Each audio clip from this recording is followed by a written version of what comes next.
Se existem dúvidas a respeito do futuro de Bolsonaro, quase ninguém duvida do futuro do bolsonarismo ou da extrema-direita no Brasil. Mas por que isso acontece? Qual é o contexto social e econômico que levou a gente a isso? E por que essa corrente política se mostra tão renitente, apesar do desastre que o país viveu nos 4 anos do governo anterior? Uma resposta valiosa a essas perguntas foi dada pelo cientista social Rodrigo Nunes no livro Do Transe à Vertigem, Ensaios sobre o Bolsonarismo e o Mundo em Transição. Ele foi escolhido como um dos melhores livros de 2022 pela Folha de São Paulo e levou o prêmio APCA na categoria de ensaio. Mas antes de continuar, aproveita a vinheta para dar aquela força e se inscrever no canal.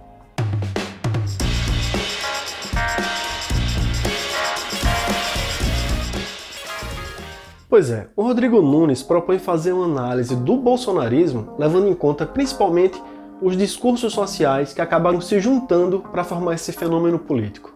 Ele cita 3 como os principais. São o militarismo policial, o anti-intelectualismo evangélico e o empreendedorismo monetarista. O militarismo policial é aquele discurso que endossa e incentiva as políticas de lei e ordem e o uso da violência, mesmo que fora da lei, pelas forças de segurança.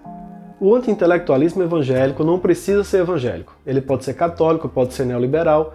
O anti-intelectualismo, aliás, é uma característica que já estava presente no fascismo desde a década de 20 e 30 e que se traduz na rejeição da ciência e do conhecimento racional em favor da experiência pessoal e de ideias religiosas de diversas igrejas evangélicas e, no nosso caso, em especial, as neopentecostais. Já o empreendedorismo monetarista está relacionado ao pensamento que vê o indivíduo como empreendedor de si mesmo, mesmo que o significado disso, na prática, não passe de um trabalho precarizado para Big Techs como a Uber, o iFood ou a Amazon. Esses 3 discursos são importantes porque se desenvolveram em diferentes classes sociais e são determinantes para o bolsonarismo formar a característica de aliança de classe que ele tem. Mas existem outros discursos que o Rodrigo Nunes apresenta como formadores do bolsonarismo. É o caso do libertarianismo econômico, que teve terreno fértil em um público universitário e cujo MBL foi uma das principais representações, e também o anticomunismo, alimentado por teorias conspiratórias vindas principalmente dos Estados Unidos. Já o discurso anticorrupção foi fomentado pela Lava Jato e instrumentalizado por ultraliberais e anticomunistas contra os governos do PT e contra tudo que soasse de esquerda ou progressista. E por fim, temos o velho e bom conservadorismo de sempre. Bem, já dá para ter uma parte da resposta à pergunta que a gente se fez no início do vídeo. É que boa parcela desses discursos está enraizada na sociedade brasileira há muito tempo, apesar deles terem sido repaginados e reestimulados recentemente. E esse enraizamento contribui de forma decisiva para a força do bolsonarismo. Além disso, o contexto social e político das últimas décadas inclui o crescimento da vertente conservadora das igrejas evangélicas, que é uma base social numerosa, e também a influência das ideias da extrema-direita americana sobre a brasileira. Isso é facilmente identificável no anticomunismo e no libertarianismo econômico, que foram estimulados aqui por think tanks gringas como o Instituto Milênio e o Instituto Mises Brasil. O que o bolsonarismo fez de original, na verdade, foi funcionar como catalisador e unificador desses discursos. E 2 palavras-chave foram fundamentais para isso: o famoso cidadão de bem e a famigerada mamata. A ideia de cidadão de bem é tão vazia de conteúdo quanto útil para fazer as pessoas se sentirem incluídas em um grupo e contra um inimigo comum. Já a mamata tem por base o discurso anticorrupção, mas junta em um mesmo saco coisas tão diferentes como escândalos de mau uso da coisa pública, mecanismos de incentivo à cultura como a Lei Rouanet e políticas de inclusão de grupos minorizados. Foram mecanismos como o cidadão de bem e a mamata que funcionaram para juntar diferentes discursos, como o conservadorismo, o anticomunismo e o militarismo. O militarismo, aliás, vê nas forças de segurança a autoridade ungida para combater não só a criminalidade, mas também os adversários vistos como inimigos. Inimigos de quem? Do cidadão de bem. Quer cena mais ilustrativa disso do que gente rezando para militar salvar o país em frente a quartel, militar, salvar o país?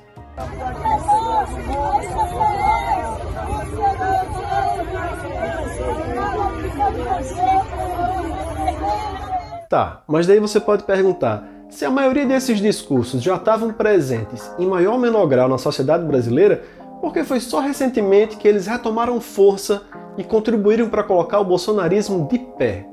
Uma parte importante da resposta tem a ver com o contexto global e diz respeito às consequências da política econômica neoliberal que pautou a forma como a globalização se deu nas últimas décadas.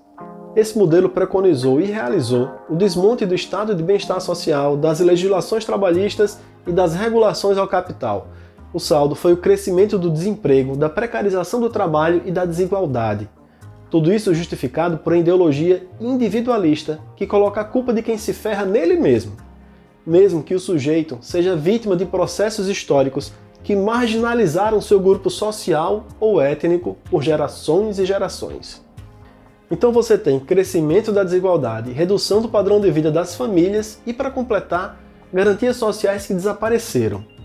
Nesse contexto, um sentimento que passa a ser comum é o de humilhação. Se você percebe que ninguém está nem aí para sua humilhação, isso vira ressentimento. E aqui a gente chega a uma outra vertente de análise que o Rodrigo Nunes considera fundamental para se entender o bolsonarismo, que são as condições afetivas, com A mesmo de afeto. Condições afetivas que a gente poderia definir como estados de ânimo coletivos. Então, o neoliberalismo já tinha funcionado de modo a difundir afetos de humilhação e ressentimento. Agora imagine que chega a crise financeira de 2008, grandes bancos quebram ou ficam à beira da falência e o Estado, que não está nem aí para você como cidadão, dá para esses bancos bilhões e bilhões de dólares. A crise deixa de ser apenas financeira e passa a ser também, e cada vez mais, simbólica. Ela vira uma crise de legitimidade do neoliberalismo com a disseminação de um forte sentimento antissistema. Em outra época histórica, essa predisposição podia ter sido encampada pelo campo progressista, mas os partidos tradicionais da esquerda, em diversas partes do mundo, não foram capazes de propor modelos realmente alternativos. E os mercados, o setor financeiro, continuou com seu poder intocado. A extrema-direita, então, se aproveitou disso para fazer um trabalho digno do melhor Houdini ou do mais competente Mr. M, que foi transformar os inimigos que ela elegeu para bater na elite responsável pelo mal-estar que nos ronda. Quem foram eles? Artistas, professores, universidades federais e, claro, comunistas e grupos minorizados, cujos direitos alcançados são expostos rotineiramente como se fossem privilégios. Depois disso, ficou fácil travestir um bilionário em líder anti-establishment nos Estados Unidos e fazer o mesmo aqui no Brasil com um deputado que passou 7 mandatos coçando o saco na base do Centrão no Congresso Nacional. Dito isso, não é de admirar que mesmo com Bolsonaro inelegível ou preso, o bolsonarismo continue sendo uma força política importante no país. É que esse movimento político se formou de discursos enraizados em nossa realidade, possui uma base que perpassa diferentes classes sociais e se alimenta de um mal-estar que se traduz num sentimento antissistema que não deve ir embora tão cedo. O livro do Transe a Vertigem tem o mérito de condensar essa discussão em poucos ensaios, se utilizando de referências muito recentes e profícuas. E eu acho que isso faz dele um ponto de parada essencial para quem quer entender e dar combate à extrema-direita e suas ideias no Brasil. Uma última observação importante é que uma parte dos 7 ensaios do livro vai além do que eu esbocei aqui e toca em temas mais pontuais, ligados à história recente do Brasil, principalmente de 2013 para cá. Além disso, ele faz de certa forma uma análise de escolhas políticas dos governos Lula e Dilma no passado. Mas eu acho que a discussão mais original que ele traz para o debate é mesmo essa das fontes e da composição do bolsonarismo. Mas, se vocês quiserem que a gente faça uma segunda parte dessa resenha, é só colocar aqui nos comentários. É isso, gente. Lembrando que tem vídeo toda quinta-feira às 18 horas.